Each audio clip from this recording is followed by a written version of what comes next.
ഈ വരുൺ ഗാന്ധി സമാജ്വാദി പാർട്ടിയിലേക്കാണ് എന്നൊരു സൂചന ലഭ്യമാകുന്നുണ്ട്. അമേഠിയിൽ SP സ്ഥാനാർത്ഥിയായേക്കുമെന്നൊരു വാർത്ത കൂടി വരുന്നു. കോൺഗ്രസിൽ നിന്ന് SP അമേഠിയ സീറ്റ് ഏറ്റെടുത്തേക്കും. അതായത് രാഹുൽ ഗാന്ധി അമേഠിയിൽ മത്സരിക്കില്ല എന്നൊരു കാര്യത്തിലേക്കാണോ കാര്യങ്ങൾ നീങ്ങുന്നത്? അതോടൊപ്പം തന്നെ വരുൺ ഗാന്ധി ഈ BJPയുമായി ഇടഞ്ഞു നിൽക്കുന്ന ഒരു സാഹചര്യം അത് നമുക്ക് മുന്നിലുണ്ടായിരുന്നു. വിഷ്ണു,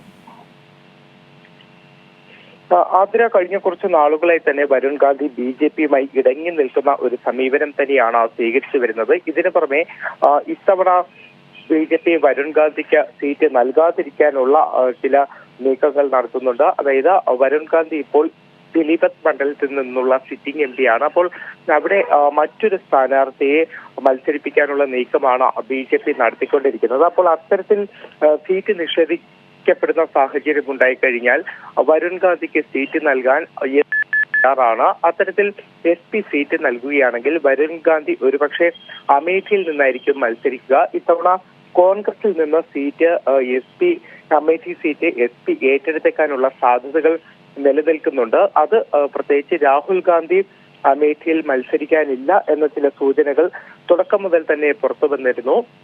രാഹുൽ ഗാന്ധി അത്തരത്തിൽ അമേഠി കൈവിടാൻ ഒരുങ്ങുന്ന സാഹചര്യത്തിൽ കൂടിയാണ് ഈ അമേഠി സീറ്റ് SP ഏറ്റെടുക്കാനും വരുൺ ഗാന്ധിയെ SP സ്ഥാനാർത്ഥിയായി അമേഠിയിൽ നിർത്താനുള്ള നീക്കങ്ങളും നടത്തുന്നത്. ആതിര. ശരി, വിഷ്ണു തലവൂരാണ് സമഗ്ര വിവരങ്ങൾ പങ്കുവച്ചത്.